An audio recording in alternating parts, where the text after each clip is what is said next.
नुकसानात इसलिए हुए हैं कि अगर पहले लॉन्ग टर्म प्लानिंग्स कर ली जाती तो ऐसा ना होता, इससे कहीं कम नुकसान होता। आज भी चीफ मिनिस्टर ने लसबेला का दौरा किया है, एनडीएमए सपोर्ट कर रही है, पीडीएमए 24 घंटे ड्यूटी पर मौजूद है। 90 के करीब हमारी कैजुअलिटीज थी जिनको हमने कंपनसेशन फंड दे दिया है। आज भी वहाँ भूख से बच्चे मर रहे हैं। क्या वो लोग जो सैलाब में बह गए थे उन लोगों को बचाया नहीं जा सकता था? हम बड़े काम करते रहे हैं, मेरी इस सलाहियत से वो फायदा उठाएं, because he is a visionary leader. वो फायदा उठाएंगे बलूचिस्तान के लिए और मैं हाजिर हूँ। मैं चाहती हूँ कि जो रिहेबिलिटेशन का प्रोसेस हो उसको हम कंप्लीट करें। सब्सक्राइब करें और बेल दबाएं ताकि कोई खबर रह न जाए।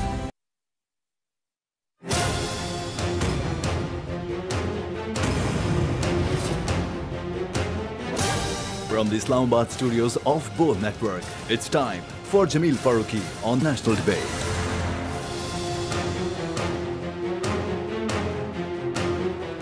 Good evening.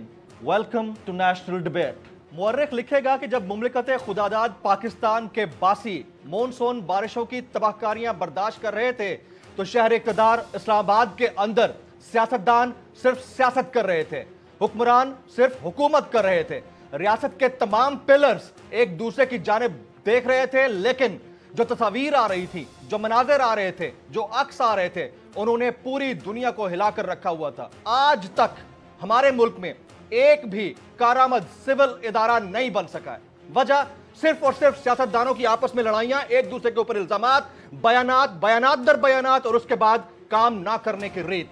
यह रिवायत हमें बहुत पीछे ले जा चुकी है। आज 2022 है, लेकिन तीसरी दुनिया के एक एटमी मुल्क के अंदर अभी तक रेस्क्यू एंड रिलीफ ऑपरेशन की फैसिलिटीज नहीं है। हम किसी नागहानी आफत से निपटने के लिए खुद को तैयार ही नहीं रखते। पूरी दुनिया में इसकी प्लानिंग्स होती हैं, बाकायदा तौर पर इसके ऊपर डिबेट्स होती हैं। क्लाइमेट चेंज एक सब्जेक्ट है। आज मेरे पास एक डिटेल्ड एनालिसिस है इसके ऊपर, मैं चाहूंगा कि आपके सामने इसको रखूं। सबसे पहले जब आप रोड मैप डिजाइन करते हैं कि आपकी तरजीहात क्या होनी चाहिए कुदरती आफात से निपटने के लिए, तो उसमें कुछ पॉइंटर्स को सामने रखा जाता है। पहला पॉइंट है सिविल इंतजामिया और हुकूमती सतह पर संजीदगी। जब भी किसी किस्म की नागहानी आफत आती है उससे निपटने के लिए सिविल इंतजामिया और हुकूमतें संजीदगी का मुजाहरा करती हैं। दूसरे नंबर पर इदारों का कयाम और फिर रेस्क्यू अहदाफ मुकर्रर किया जाना, यह इंपॉर्टेंट तस्वर किया जाता है। जबकि तीसरे नंबर पर बजट एलोकेट होते हैं, टेक्नोलॉजी खरीदी जाती है, यह देखा जाता है कि किसी भी तरह से नागहानी कुदरती आफत जब काबू से बाहर होने लगे तो उसको कैसे काउंटर या मॉनिटर करना है। चौथे नंबर पर लाइंस ऑफ रेस्क्यू का तयन और बादजा इमदादी कार्रवाइयां जेर बहस आती हैं। यह मैं अभी प्लानिंग की बात कर रहा हूं। ये जो चौथा पॉइंटर है लाइंस ऑफ रेस्क्यू का तयन, यह पूरी दुनिया में प्रायोरिटी पर रखा जाता है, लेकिन हमारे यहां भेड़चाल ही जरा डिफरेंट है। मैं इस लाइंस ऑफ रेस्क्यू यानी चौथे पॉइंट को मजीद डाइसेक्ट करके आपके सामने रखता हूं। लाइंस ऑफ रेस्क्यू की बारीकियों और तयन के आदाब में पहला जो पॉइंट सबसे इंपॉर्टेंट है कि दुनिया भर में कुदरती आफात की सूरत में सबसे पहले सिविल इदारे हरकत में आते हुए इमदादी कार्रवाइयां सर अंजाम देते हैं, जिसके लिए साल साल प्लानिंग की जाती है। दूसरे नंबर पर यानी दूसरे दर्जे पर नागहानी आफात और बेकाबू नुकसान की सूरत में सिविल सोसाइटी और एनजीओज अपनी मदद आपके तहत मुतासरा इलाकों में रिलीफ का काम अपने जिम्मे लेते हैं। अब आप देखते जाइए दर्जा बदर्जा। पहले नंबर पर सिविल इदारे हरकत में आते हैं, दूसरे नंबर पर एनजीओज और फिर अपनी मदद आपके तहत लोग काम करते हैं। तीसरे नंबर पर लास्ट लाइन ऑफ रेस्क्यू यानी अफवाज या पैरामिलिट्री फोर्सेस को कॉल किया जाता है ताकि हंगामी सूरत हाल से निपटा जा सके। लेकिन $1 मिलियन क्वेश्चन, पाकिस्तान जैसे तीसरी दुनिया के मुल्क के अंदर कुदरती आफात की सूरत में क्या होता है? सबसे पहले हम आखिरी लाइन ऑफ रेस्क्यू यानी पैरामिलिट्री फोर्सेस यानी अफवाज को तलब करते हैं। हालांकि यह काम इब्तदाई तौर पर सिविल इदारों का है, सिविल इंतजामिया का है, जो मुकम्मल तौर पर नाअहल साबित हुई है और पिछले 74 साल से एक भी इदारा ऐसे नहीं हम बना सके जिस पर हमें फख्र हो सके कि अगर कोई कुदरती या नागहानी आफत आएगी तो वो ठीक से काम करेगा। यानी जिस पॉइंट को या लाइन ऑफ रेस्क्यू को सबसे आखिर में इस्तेमाल करना चाहिए था हमारे यहाँ उसे सबसे पहले इस्तेमाल किया जाता है। अफसोस की बात यह है कि हम क्रेडिट भी नहीं देते। तो अफवाज पाकिस्तान को बोल न्यूज का, टीम नेशनल डिबेट का सैल्यूट कि वो हर तरह की नागहानी आफत के अंदर फर्स्ट लाइन ऑफ रेस्क्यू का काम करते हैं, हालांकि इनका काम सबसे आखिर में होना चाहिए। अब जरा आते हैं कि बलूचिस्तान के अंदर क्या हो रहा है कि मॉनसून बारिशों से 30 साल रिकॉर्ड टूटने के बाद बलूचिस्तान में जाँ बहक अफराद की मजमूई तादाद कमोबेश 150 हो चुकी है। बलूचिस्तान में हालिया सैलाब से तबाही के नतीजे में कमोबेश 2 लाख खानदान बराह रास्त मुतासर हो चुके हैं। हालिया तूफानी बारिशों से अब तक सूबे भर में कमोबेश 15,000 मकानात को बराह रास्त नुकसान पहुंचा है। सूबे की 4 बड़ी शहराओं के 565 किलोमीटर हिस्से, जबकि कमोबेश 12 राब्ता पुलों को बतौर मजमूई या जुज़वी तौर पर नुकसान पहुंचा है। सूबे में बारिशों की सैलाबी तबाही से कमोबेश 2 लाख एकड़ अराजी बिफरे पानी की नजर हो चुकी है। हालिया सैलाबी तबाहकारियों के बाद हुकूमत बलूचिस्तान ने सूबे के तमाम यानी 34 अजला को अब तक आफत ज़दा करार दे दिया है। आप अमेरिका से लेकर चाइना तक और चाइना से लेकर यूके तक के अगर इदारों की बात करें तो आपको यकीनन सबक आमोज वो इंस्टीट्यूशंस मिलेंगे जो थर्ड वर्ल्ड कंट्री के लिए एक नमूना हो सकते हैं। नंबर 1, ये कोई रैंकिंग नहीं है लेकिन मैं आपके सामने रखता हूं। Number 1, the federal emergency management agency of America. ये सिविल इदारा है और हर तरह के रेस्क्यू एंड रिलीफ ऑपरेशन के लिए तैयार रहता है। रेस्क्यू 911 हेल्पलाइन है, लेकिन ये वाला इदारा ओवरऑल डिजास्टर्स को देखता है। चाइना की अगर बात की जाए, ministry of emergency management of China, ये वहां पर तमाम किस्म की नागहानी आफात से निपटने के लिए काम करता है। फ्रांस की अगर बात की जाए, the crisis and support centre, the crisis management and support centre, ये फ्रांस का इदारा है जो तमाम रेस्क्यू रिलीफ ऑपरेशन देता है। बरतानिया की अगर बात की जाए तो रैपिड इमरजेंसी रिस्पांस, ये एक इदारा है जो बरतानिया के अंदर नागहानी और कुदरती आफात से निपटने के लिए हम वक्त तैयार रहता है।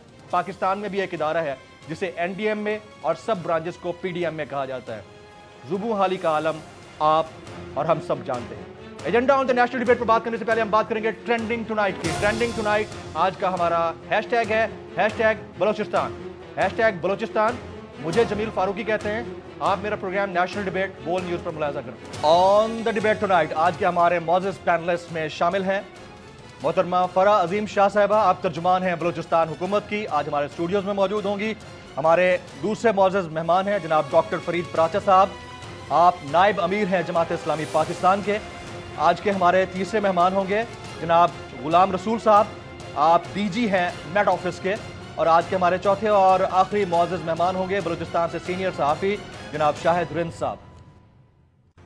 मैं अपने तमाम मौजूद मेहमानों को इस नेशनल डिबेट में खुश आमदीद कहता हूँ। फरा अजीम शाह साहिबा, इस वक्त ओवरऑल क्या सिचुएशन है? सबसे पहले तो मैं आपकी रिपोर्ट देख रही थी और आपने फर्स्ट नंबर पे अमेरिका का नाम लिया।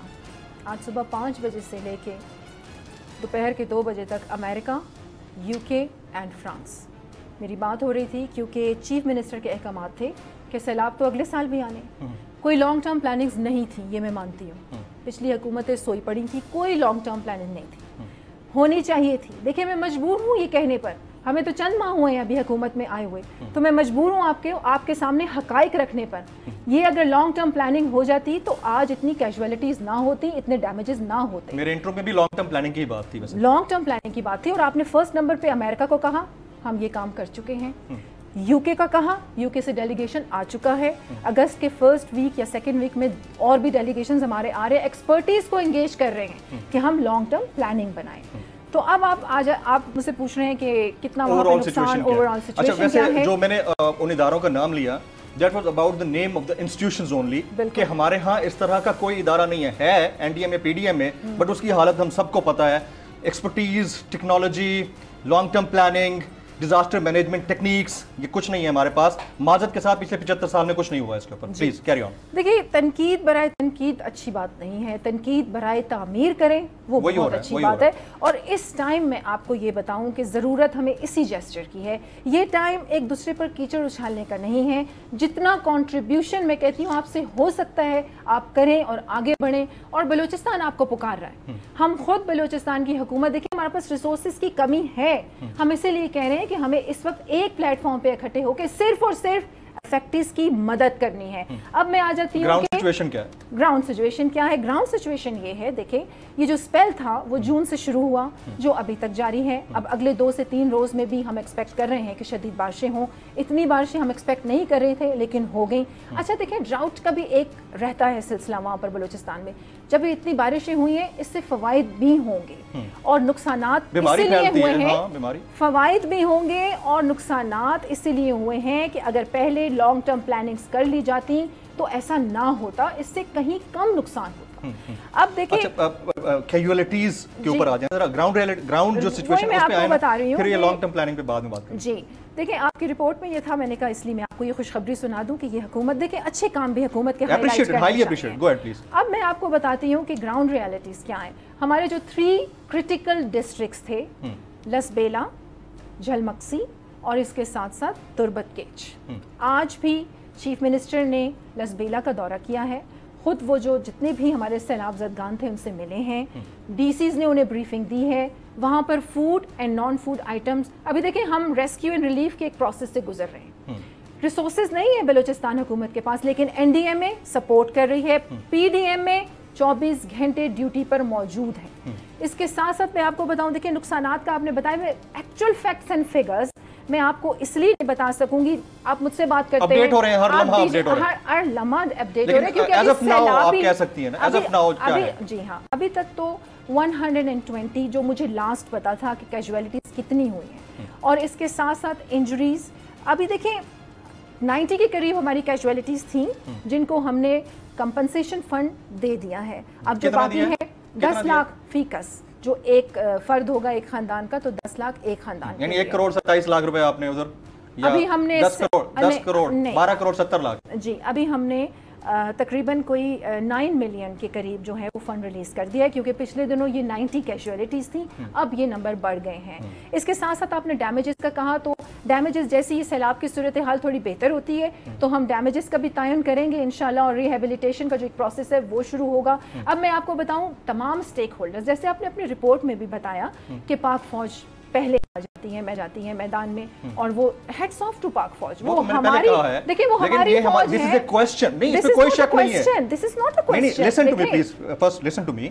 प्रॉब्लम ये है कि हमारा सिविल डिपार्टमेंट पिछले 75 साल में, जो मैं क्वेश्चन रेज कर रहा हूं वो ये है, अफवाज पाकिस्तान को तो मैंने सैल्यूट पेश किया है भाई, उनकी वो लास्ट लाइन ऑफ एक्शन होना चाहिए, हमें फर्स्ट लाइन ऑफ एक्शन पे हम बुलाते हैं, उनका बहुत मेहरबानी शुक्रिया, लेकिन हम सिविल डिपार्टमेंट में क्या कर रहे हैं, दिस इज द क्वेश्चन। देखिए वो तो हमारे लिए लाइफ लाइन है, पाक फौज, इसमें तो कोई शक नहीं है, इसमें तो कोई शक नहीं है, कोई दूसरी राय नहीं है ना। और पाक फौज भी पाकिस्तानी पाक फौज है ना, वो भी पाकिस्तानी ही है ना। तो अगर हमें हमारे ऊपर बुरे हालात है, अगर हम एज अ टीम काम कर रहे हैं तो ये बहुत अच्छी बात है, बड़ी अच्छी बात है। अब मैं आती हूँ बलूचिस्तान हुकूमत के इकदामात की तरफ, थोड़ा सा मुझे टाइम दें तो आप सुन लेंगे। देखें, जैसे ही ये स्पेल हमारा शुरू हुआ, चीफ मिनिस्टर ने फौरन इंस्ट्रक्शंस जारी किए, छुट्टियां मनसूख हुई। जैसे आप ये देख रहे हैं सोशल मीडिया पे तस्वीरें लगाई जा रही है, कह रहे हैं ये देखें जी बच्चा पानी, लाश है जो बच्चे में, वो बच्चे रियल पिक्चर्स नहीं है, वो पिक्चर रियल है, वो बलूचिस्तान की नहीं है, वो नौशहरा में बच्चे की पिक्चर है। फिर एक खानदान को दिखाया जा रहा है कि वो बेयारो मददगार खड़ा है, फिर वो 4 लाशें जो दिखाई जा रही हैं वो ईरान की लाशें हैं। ये मैंने ये बाकायदा मॉनिटर टीम बिठाई, तो this is a hybrid war. अब सोशल मीडिया को कहां लेके जा रहे हैं इस वक्त? हमने उन इफेक्ट, बलूचिस्तान आपको पुकार रहा है, हमने उनकी मदद करनी है या हमने तनकीद करना और सोशल मीडिया का गंद इस तरीके से फैलाना है? ये हमारी जिम्मेदारी बनती है। अब मैं आप देखें, अब ये डैमेजेस जो हैं सैलाब के, अभी ये एक्चुअल फैक्ट्स एंड फिगर्स जैसे ही हमारे सर्विस शुरू होंगे वैसे होंगे, लेकिन जो रिलीफ एंड रेस्क्यू का प्रोसेस है वो जारी है। तमाम स्टेक होल्डर्स फील्ड्स में मौजूद हैं, और जहां देखें ज़मीनी रास्ते कुछ इलाकों में मुनक़ता थे, लसबेला से मुंसलिक कुछ इलाके थे जुज़वी तौर पे खोल दिए गए हैं, कोयटा और जो कराची शाहराह है उसे भी खोल दिया गया है। कुछ और भी इलाके हैं जहां पर ज़मीनी जो हमारे वहाँ पे वो रास्ता था, कनेक्टिविटी थी, वो खत्म हो गई थी, लेकिन अब वो जुज़वी तौर पर खोल दिया अच्छा, गया है। अभी आपने करेक्ट किया कि ये तस्वीर जो है सोशल मीडिया पर ये गलत फेक वायरल की जा रही है। बात और मैं कर लूं यहाँ पर, मैं थोड़ी सा इसमें ऐड करता हूँ। हमें कोई प्रॉब्लम नहीं है अगर फेक है, आपने करेक्ट किया है, वी अप्रिशिएट यू। लेकिन प्रॉब्लम ये है कि हम उस मुल्क में रहते हैं जहाँ वफाक की जो इंफॉर्मेशन मिनिस्टर हैं वो कहती हैं कि सोशल मीडिया पर जितने लोग इस वक्त एहतजाज कर रहे हैं उसमें सिर्फ 712 जो है वो ह्यूमंस हैं, बाकी सारे बॉट्स हैं। ये भी एक प्रॉब्लम है। हुकूमती सतह के ऊपर झूठ बोलने की भी एक हद होती है, तो ये एक मसला है जिसको हमें डिस्करेज करना चाहिए। अगर सोशल मीडिया झूठ बोल रहा है तो सच हुकूमत भी नहीं बोलती, बात जगहों पे वो भी झूठ बोलती है। Am I right? देखिए, इस पे आप एक अलग प्रोग्राम करें। नहीं, ये आपसे मैं कर रहा हूं ना, आप क्लेम कर रही हैं इसके ऊपर, अगर ये सच हुई तो ना मैं claim what do you mean कि भाई मैं क्लेम कर रही हूं? आप कह रही हैं ना कि ये तस्वीरें गलत हैं। सबूत के साथ अगर आप कहेंगे तो मेरी मॉनिटरिंग टीम 4 दिन से बैठी हुई है और वो ये देख रही है। मेरा देखिए, बहैसियत representative of government of Balochistan, ये मेरा फर्ज बनता है, मुझे आप लोगों को जवाब देना है। हकाइक क्या है मुझे आप लोगों के सामने रखने हैं। तो बलूचिस्तान, आप हुकूमत बलूचिस्तान की स्पोक्स पर्सन है माशाल्लाह से। आप इस्लामाबाद के लिए स्पोक्स पर्सन है या बलूचिस्तान के लिए? मैं इस्लामाबाद इसलिए हूँ कि मैं डेलीगेशंस रिसीव कर रही हूँ। यूके से एक डेलीगेशन आ गया है, अगस्त में और डेलीगेशन आ रहे हैं।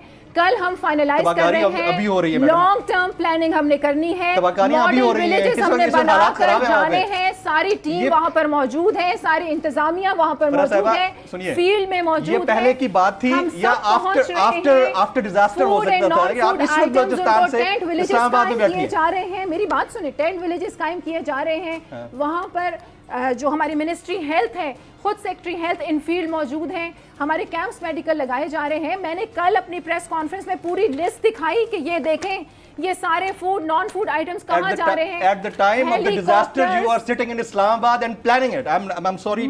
Listen to me. आपकी वजह से मैं शायद रंग की तरफ चला जाता हूँ। आपके पास आऊँगा, पूरा टाइम है, देखिए बाकी गेस्ट भी बैठे हैं। नहीं, 1 मिनट मेरी बात सुनने, मैं आपको पूरा टाइम दूंगा। 1 मिनट मेरी बात सुनने। देखिए, मेरी ये ड्यूटी है कि जो हुकूमती इक़दामात हैं, तर्जुमान होने से मैं आप लोगों को, चाहे फिर मैं जहां भी बैठी हूं, मैंने तो हुकूमत मीडिया स्पोक्सपर्सन है ओनली। मैं तो देखिए, मैंने तो उनके जो इक़दामात है वो मीडिया को बताने हैं। ठीक है, आपकी बात आ गई। शाहिद रिंद साहब, आप ग्राउंड पे हैं इस वक्त, बलूचिस्तान के अंदर हैं, बड़े कोना मश्क सहाफ़ी हैं, मेरे पुराने कुलीग हैं, एक अरसे से आप क्वेटा में होते हैं। ग्राउंड रियलिटीज क्या हैं? ये जो पिक्चर्स आई हैं ये फेक है, झूठी हैं पिक्चर्स? ये जो नौशहरा वाली पिक्चर है और जो 4 लाशें, उनके बारे में मुझे भी पता है कि वो 4 लाशें 2019 की पिक्चर है। हाँ। और जो एक बच्चे वाली है वो नौशहरा में दरियाए काबुल से जो एक रेला आया था उसमें वो बच्चा आया था। ये बात लेकिन जमील, जो अभी गुफ्तगू फरहान ने की, हुकूमत का जो केस बिल्डअप किया, इस वक्त हुकूमत बलूचिस्तान या बलूचिस्तान से जो गवर्नमेंट रिप्रेजेंटेटिव हैं वो वही हैं। हाँ। उन्होंने आपके प्रोग्राम में इंकशाफ किया कि अमेरिका से वो राब्ता कर रही हैं, यूके गवर्नमेंट से वो राब्ता कर रही हैं, फ्रांस से कर रही हैं।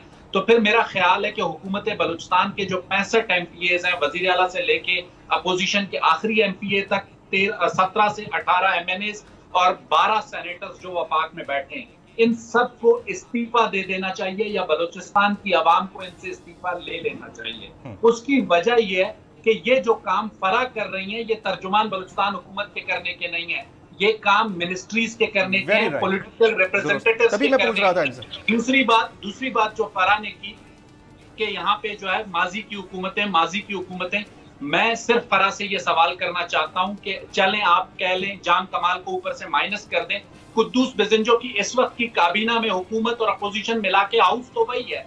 PDM में कि अगर हम वजीर की बात करते हैं और जो रिसोर्सेज का बार बार बात कर रही है फरा, 7th NFC अवार्ड के बाद जितना पैसा बलूचिस्तान को मिला है वो कहाँ गया है, किस जमीन पे खर्च हुआ है, किस इदारे को बनाने में खर्च हुआ है। 18वीं आईनी तरमीम के बाद जो कैपेसिटी बिल्डिंग अपने इंस्टीट्यूशंस की आपने करनी थी वो कब हुई है? 2010 में 18वीं तरमीम हुई है, 2012 में 7th NFC अवार्ड आया। 12 साल गुजरने के बाद भी अगर हुकूमत बलूचिस्तान रिसोर्सेज का रोना रोती है, कैपेसिटी बिल्डिंग का ना होने का रोना रोती है, तो इसकी जिम्मेदारी ना वफाक पर है, ना इस्लामाबाद पर है, ना लाहौर पर है, ना कराची पर है। इसकी जिम्मेदारी क्वेटा में बैठे मेरे हुक्मरानों पर है। इन्होंने 12 साल क्यों कुछ नहीं किया? आज हमारे पास PDM में जो है वो सिर्फ यूटिलिटी स्टोर्स कॉर्पोरेशन लगती है, राशन खरीद के जमा करें, डिजास्टर की सूरत में जमा करवा दें। लसबेला में जो फर्स्ट लाइन ऑफ डिफेंस आप कह रहे हैं आर्मी, बिल्कुल मैं कह रहा हूं इनके पूछे बगैर वो उतरे हैं, लेकिन एक फोर्स यहाँ की जो लोकल फोर्स लेवीज जिसे आर्मी ने ट्रेन किया, आप यकीन करेंगे वो ग्राउंड पे थे, जो आर्मी के ट्रेन लोग थे, उन्होंने रेस्क्यू किया, पीडीएमए के पास बोट्स नहीं थी। आज से 3 साल पहले भी सूबे में सैलाब आया है, आज से 5 साल पहले भी आया है, 7 साल पहले भी आया है।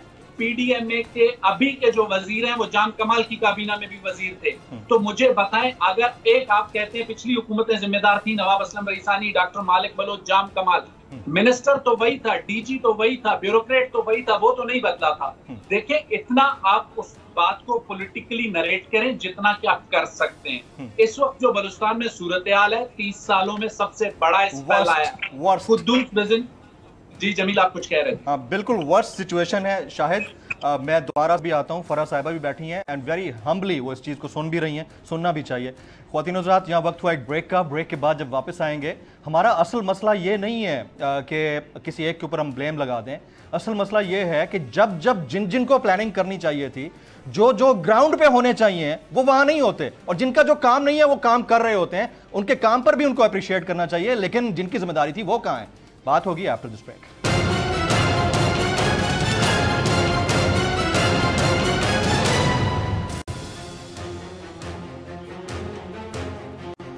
Welcome back. मैं अपने तमाम मौजूद मेहमानों को एक बार फिर से खुश आमदीद कहता हूँ। इससे पहले कि मैं फराह अजीम शाह साहबा की जानिब जाऊँ, डॉक्टर फरीद पराचा साहब काफ़ी देर से मुंतज़र हैं।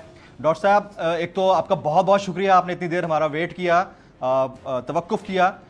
आप लोगों की जमात यानी जमात इस्लामी वाहिद फलाही इदारा रखती है पूरे पाकिस्तान में, कंट्री, वैसे तो इंटरनेशनली पूरे पाकिस्तान में जब जब ज़रूरत होती है आप लोग काम करते हैं। ऐसा क्यों है कि हमारी नज़रें अफवाज पाकिस्तान की तरफ रहती हैं? गो के ये हाईली अप्रिशिएबल है, उनकी मोहब्बतों को सलाम तमाम तर, लेकिन कोई सिविल इदारा नहीं बन सका हमारे यहाँ ऐसा जो काम कर सके, और किसी एक हुकूमत या एक तर्जुमान को हम मुरद इल्ज़ाम नहीं ठहरा सकते। It was a long process जो अब तक हो जाना चाहिए था। डॉक्टर साहब जी, बिस्मिल्लाहिर्रहमानिर्रहीम। फारूकी साहब, बहुत आपका शुक्रिया। आपने बहुत वक्त दे दिया है तर्जमान बलूचिस्तान हुकूमत को, और अभी भी आप इस तरह से कर रहे हैं कि उनकी तरफ जाने से पहले तो गुजारिश यह है कि कुछ मुझे भी बात करने का मौका दें। आप बिल्कुल करें। जमात इस्लामी कोई तनकीद बराए तनकीद नहीं कर रही। हम तनकीद करने से पहले इन 34 अजला में हमारे कारकुन जो है वो सरगर्म अमल हैं। वहाँ पर फूड पैकेज दिए जा रहे हैं, वहाँ देगें पका के तकसीम किया जा रहा है, वहाँ पे टेंट दिए जा रहे हैं, तरपालें दी जा रही हैं, और इसी तरह से मुख्तलिफ किस्म के जो ज़रूरियात हैं वो हो रही हैं।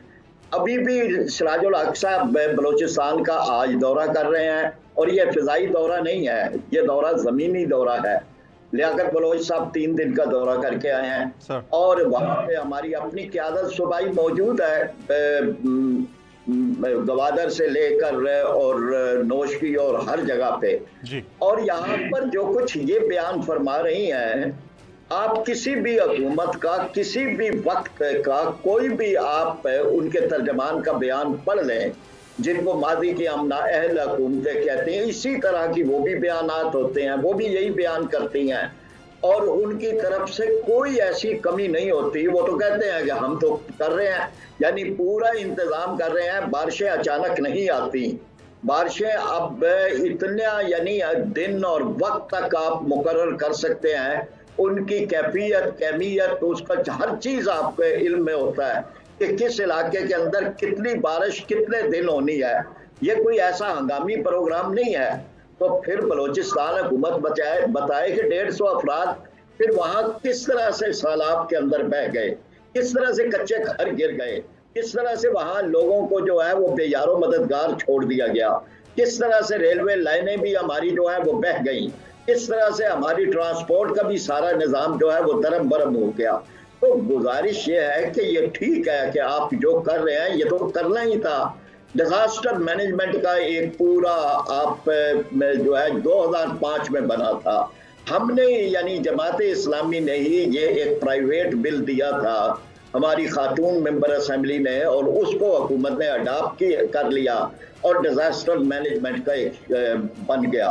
अब आप इतने सालों के बाद पता करें, कौम को ये मालूम होना चाहिए कि उनके पास कितनी कश्तियां हैं, कितनी मोटर बोट्स हैं, कितने हेलीकॉप्टर हैं, कितनी क्रेनें हैं, कितने बुलडोजर हैं। वो क्या कर रहे हैं? यानी सिर्फ तनख्वाहें ले रहे हैं, सिर्फ इंजॉय कर रहे हैं, अपनी मराहत इंजॉय कर रहे हैं। यानी ये डिजास्टर मैनेजमेंट कोई मजाक है या कोई ऐसा खेल है? कि आप दफ्तरों के अंदर बैठकर आपने रिमोट कंट्रोल से कंट्रोल करना है। सूबों के अंदर भी डिजास्टर मैनेजमेंट के मौजूद हैं, लेकिन क्या किया है आपने? पहले इंतजामात क्या किए हैं? आप रेस्क्यू के क्या कर रहे हैं और रिलीफ का क्या कर रहे हैं? तीनों चीजों में, यानी किसी भी बारिश से पहले के इंतजामात और रेस्क्यू के इंतजामात और रिलीफ के, क्या किसी के पास कोई रिकॉर्ड है कि क्या उसने किया है? ये बातें बता देना आपने जी बड़ा हमने दौरे कर लिया, हमने वो कर लिया है। ये फिजा के दौरे जो हैं, इससे मामला तो ये है कि आज भी वहाँ भूख से बच्चे मर रहे हैं। मामला तो ये है कि क्या वो लोग जो सैलाब में बह गए थे उन लोगों को बचाया नहीं जा सकता था?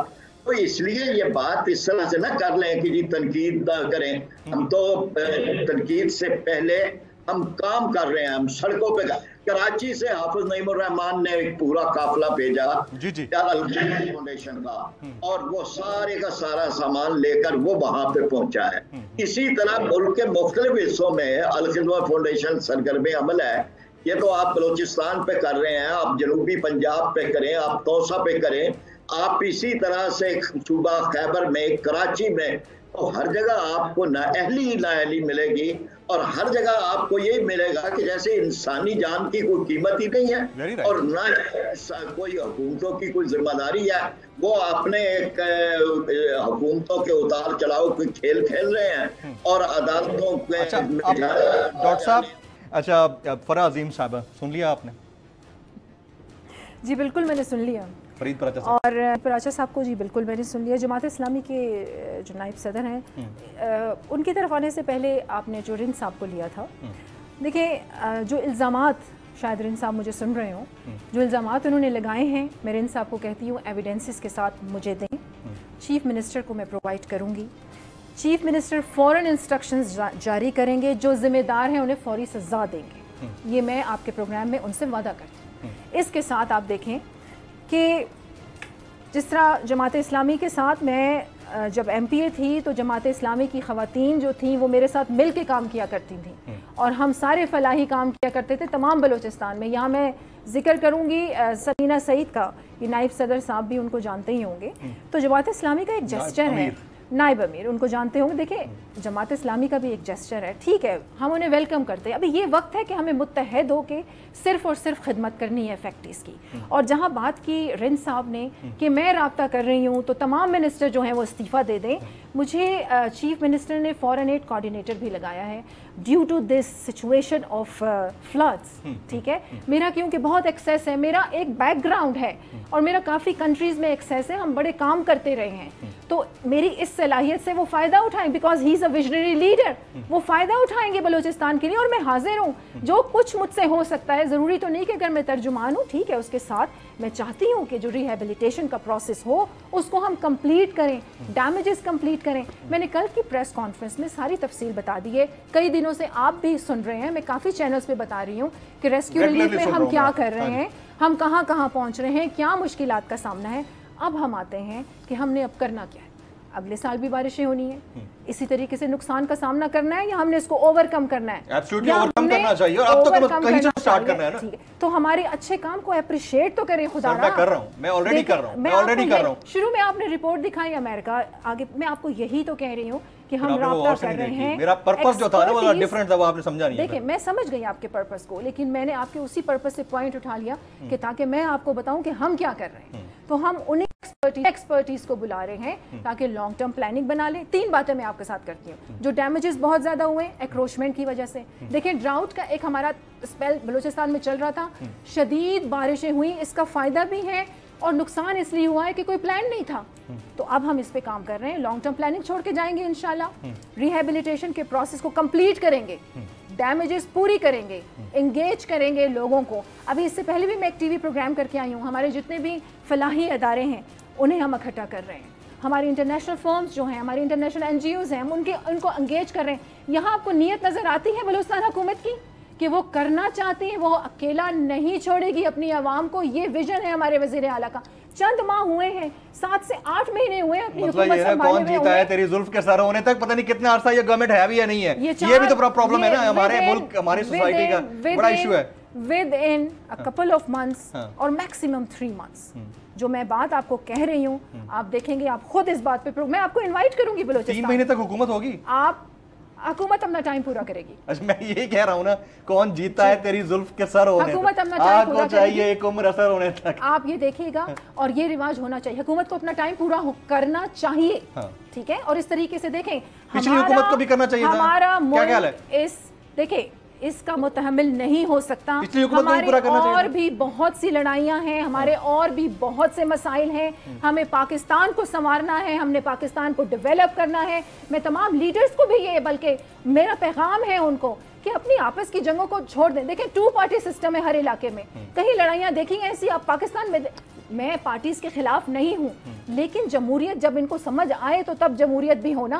समझ ही नहीं आ रही कि जमहूरियत क्या है। हमने मुल्क को संवारना है, हमने मुल्क को बनाना है। पाकिस्तान आज का आप ही लोग तनकीद करते हैं ना, कि आप लोग लीडर्स पे भी तनकीद करते हैं, पॉलिटिशियंस पे भी तनकीद करते हैं। तो मैं इसीलिए आपको कह रही हूँ कि अब हम जैसे लोग भी तो आपके सामने आए हैं। वजीर आला मीर अब्दुल कद्दूस बज़ींजो जैसे भी तो लोग आपके सामने हैं, जो he is very young and he wanted to do something for the public. अगर वो बोलते नहीं है ना, तो उनके काम बताने के लिए मुझे उन्होंने रखा है, और मेरे ख्याल से ये बड़ा अच्छा इंतखाब उन्होंने किया। Women empowerment is also very fine and good, I appreciate that. Shahid rain, आप कुछ इसमें ऐड करना चाहेंगे? यकीनन कमियां कोताहियां तनकीद बराए इस्लाह होनी चाहिए। Your point sir. जमील, सबसे पहली बात, जैसे फराह ने ऑफर की कि मैंने जो इल्जामात लगाए, मैंने किसी पर इल्जामात नहीं लगाए, मैंने आपकी कैपेसिटी पे क्वेश्चंस उठाए। मैंने किसी पे ये नहीं कहा कि आपने फलां पैसे खा लिए और फलां पैसे गबन कर लिए या फलां चीज में चोरी हो गई। मैंने बताया कि पीडीएम में क्यों आप कैपेसिटी बिल्डिंग नहीं कर सके 18वीं आईनी तरमीम के बाद, 7वें एनएफसी अवार्ड के बाद आपके पास क्यों रिसोर्सेज नहीं है, इसका जिम्मेदार इस्लामाबाद नहीं है। मैंने ये क्वेश्चंस उठाए हैं। नंबर 2, फराह ने जो अभी अपने नॉमिनेशन की बात की, बीइंग अ जर्नलिस्ट, मेरे नॉलेज में नहीं था। अगर उनका ऐसा कोई नोटिफिकेशन हुकूमत बलूचिस्तान से हुआ है तो आपका प्रोग्राम खत्म होने से पहले वो उसे ट्वीट कर दें, ताकि मेरी भी नॉलेज में इजाफा हो और आपकी भी नॉलेज में इजाफा हो। सच्ची पूछे तो मेरे नॉलेज में भी नहीं था ये। आज मैंने इनका ट्विटर हैंडल देखा, वेरीफाइड अकाउंट है। कमिल नहीं हो सकती है अगर ऐसा कोई नोटिफिकेशन एसएनजेडी ने किया है जो उनकी नई नॉमिनेशन है तर्जुमान के अलावा, तो काइंडली प्रोग्राम खत्म होने से पहले खुद अपनी आईडी से उसे ट्वीट करें, ताकि आपकी भी नॉलेज में इजाफा हो, मेरी भी नॉलेज में इजाफा हो। मैं अपनी कमिलमी का एतराफ कर रहा हूँ। नंबर 2, बात फराह ने की कैपेसिटी बिल्डिंग की और ये चीजें करने की। मैं फराह को फिर कह रहा हूँ कि बिल्कुल आप करें, अल्लाह करे आप करें। मैं बार बार जो पॉइंट डेवलप करने की या बिल्ड करने की कोशिश कर रहा हूँ कि आप शायद वो कह रही हैं, माजरत के साथ, शायद वो कह रही हैं कि 3 महीने में हम ये चीजें कर लेंगे। बड़ा अच्छा विजनरी स्टेप है, लेकिन 3 महीने में क्या क्या नहीं हो सकता इस मुल्क के अंदर। मैं फराह से एक रिक्वेस्ट करता हूं कि जो डैम्स आपने अपने प्रोग्राम में आज बताए हैं कि वो अगर डैमेज हुए हैं, जो ब्रिजेस डैमेज हुए हैं, अगर उनके पिलर भी 3 महीने में खड़े हो जाते हैं, मैं और आप फराह के साथ चल के विजिट कर लेंगे और उस दिन फराह की सताइश वहीं पे खड़े होके कर लेंगे। ये वादा रहा। वादा मैं 3 महीने में ब्रिजेस। पहले तो मैं उनकी इन्फॉर्मेशन में प्राइम मिनिस्टर, इसलिए मैं पहले उनकी इन्फॉर्मेशन में इजाफा करूं। रिन साहब की मेरे लिए बहुत रिस्पेक्टेबल है। वो जो बड़े डैम्स हैं वो तो इंटैक्ट है, सिक्योर है, तो नुकसान ही नहीं पहुंचा। प्रोटेक्शन बंद जो है हमारे छोटे छोटे जो थे उनको नुकसान पहुंचा है। उनका जो काम है इन प्रोसेस है, उस पर काम। और अगर आप ये कहेंगे कि ओवरफ्लो की वजह से, डैम्स की वजह से कोई कैजुअलिटी हुई है, तो ये बिल्कुल गलत है। ये आप लोगों की, फिर मैं कहूँगी, सोशल मीडिया की डिसइंफॉर्मेशन है और ये हाइब्रिड वॉर है कि इस किस्म की गलत इत्तलाएं फैलाई जा रही हैं। ये वक्त इस चीज़ का नहीं है। अब मैं आती हूँ कि इन्होंने कहा पीडीएम में, देखिए पीडीएम में बहुत ज़्यादा मुतहरिक है। मैं रिपोर्ट लेने के लिए अगर डीजी से रात 4 बजे बात करती हूँ तो वो ऑफिस में होते हैं। मैं सुबह 7 बजे उनको कॉल करती हूँ तो वो ऑफिस में होते हैं। आप देखें मेरी बात सुने, रिसोर्सेज ओवरऑल पाकिस्तान की ही कम है। आप ये जानते हैं ना कि रिसोर्सेज ओवरऑल हमारे पाकिस्तान की ही कम है। शायद सही बात कर रहे हैं। टेक्नोलॉजी एडवांसमेंट प्लस ट्रेनिंग, इन चीजों का बड़ा फर्क पड़ता है, जिसके लिए आप कह रही है कि कोशिश कर रही हैं। मैं बिल्कुल ठीक कह रही हैं। टाइम बहुत कम है। मेरा फरीद पराचा साहब को कम वक्त मिला, उनकी तरफ से। फरीद पराचा साहब, मैंने एक मामूली सा सवाल किया था, वो ये था कि 74-75 साल में खिदमात हैं एनजीओज की, आप लोगों की जमात की, इस तरह आम लोगों ने भी बड़ा काम किया है चैरिटी एंड रिलीफ ऑपरेशंस में, खुद अपनी जेब से देते हैं, ज़लज़ला आता है तब भी कोई इदारा नहीं बन सका सवाए अफवाज पाकिस्तान, जिनको हम हमेशा सल्यूट करते हैं। इदारा कोई नहीं बन सका, ऐसा वजह क्या है? देखिए, ये काम तो हुकूमत का था ना। जैसे मैंने कहा, आपसे अर्ज किया कि नेशनल डिजास्टर मैनेजमेंट इसीलिए बनाया गया था लेकिन वो तो बिल्कुल नाकाम हो गया, फेल हो गया, और किसी ने उसका ऑडिट भी नहीं किया और किसी ने ये भी नहीं किया कि जी आगे इसको किस तरह से तामीर करना है। अल खिदमत फाउंडेशन खुद एक इदारा है और हम ये समझते हैं ये अल्लाह का करम है, लोगों का, लोग हम पे एतमाद करते हैं, हमारे लोग रजा कराना काम कर रहे हैं। और फराह साहिबा ने जैसे किया, हमारी खवातीन भी इसी तरह एक्टिव हैं, ये बिल्कुल ठीक बात है।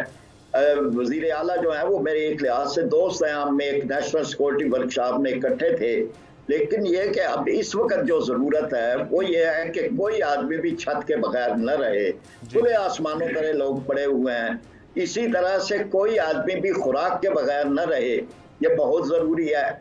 आपने जितनी रिपोर्ट दी उसमें मवेशियों का जिक्र नहीं है, यानी लोगों ने तो उनका अगला पूरा एक निज़ाम था उनके घर के खर्च का, वो कितने ही मवेशी यानी हजारों की तादाद में मवेशी बह गए हैं। तो ये सारी चीजें हैं कि जिनको करने का है, हम तो अपनी जिम्मेदारी अदा करेंगे जमात इस्लामी अल खिदमत फाउंडेशन, लेकिन ये इदारा साजी का काम हुकूमत का है और हुकूमत एक नहीं, माजी की हुकूमत हो या उससे माजी बईद की हुकूमतें हो या बार बार आने वाली हुकूमत हो या तब्दीली के नाम पर आने वाली हुकूमत हो, सबको ये जवाब देना है कि उन्होंने इदारा साजी के लिए क्या किया है और क्या लोगों को सिर्फ आफात समावी के रहमो करम के ऊपर छोड़ दिया कि जो बच गया उसका भी भला, जो ना बचा उसका भी भला, ये कोई तरीका नहीं। Very valid sir.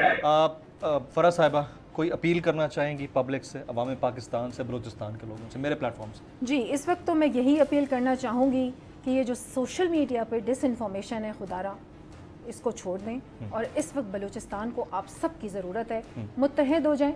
मुतहरिक है हुकूमत बलूचिस्तान। अभी जिस तरह नाइब अमीर ने बात की है रिहेबिलिटेशन की कि कोई भी खुले आसमान तले ना रहे, भूखा ना सोए, हमारा भी यही विजन है। हम इसीलिए फील्ड्स में मौजूद हैं, वहाँ पर मौजूद हैं, तमाम स्टेक होल्डर्स वहाँ पर मौजूद हैं, 24/7 चीफ मिनिस्टर खुद मॉनिटर कर रहे हैं। मेरा बस यही पैगाम है कि ये टाइम है मुत्तहद होने का। तनकीद बराए तनकीद को छोड़ दें, कीचड़ उछालना छोड़ दें, आ जाएं। बलूचिस्तान आपको पुकार रहा है, बलूचिस्तान हुकूमत अपनी पूरी कोशिश कर रही है, रिसोर्सेज की कमी है, लेकिन हम अपने लोगों को तनहा नहीं छोड़ेंगे, डैमेजेस को ओवरकम करेंगे। डैमेजेस को ओवरकम करेंगे कितने अरसे में? देखिए अभी हम गुजर रहे हैं, डिफाइन टाइम नहीं हो सकता। नहीं, मेरी सुन ले, अभी हम गुजर रहे हैं रिलीफ एंड रेस्क्यू के फेज से। जैसे ही थोड़ा सैलाब सेटल डाउन होगा, हम इंशाल्लाह अपनी रिहेबिलिटेशन के लिए सर्वे करेंगे और ये मैं आपसे वादा कर रही हूँ और सच कह रही हूँ, बलूचिस्तान की जो एक पॉपुलेशन है वो कितनी है, 1,30,00,000, 1,50,00,000 से तो ऊपर है ही नहीं। इसमें आप लगा लें कि उसमें गुर्बत भले ज्यादा है, लेकिन गरीब घराने कितने होंगे? When there is a will, there is a way. Where there is a will, there is a way। बिल्कुल ठीक है। फराह अजीम शाह साहिबा, spokes person Balochistan government, Studios में आप तशरीफ़ लें, आपका बहुत बहुत शुक्रिया। हमारे साथ दीगर मेहमान मौजूद थे, आपका बहुत बहुत शुक्रिया। ख़वातीन हज़रात, बलूचिस्तान और बिलखुसूस पूरा पाकिस्तान इस वक्त मॉनसून बारिशों के आताब में है।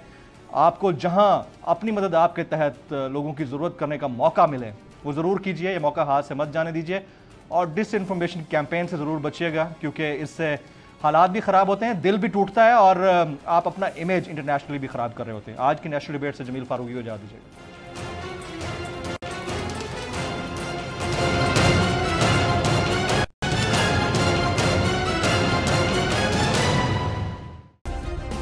सब्सक्राइब करें और बेल दबाएं ताकि कोई खबर रह न जाए।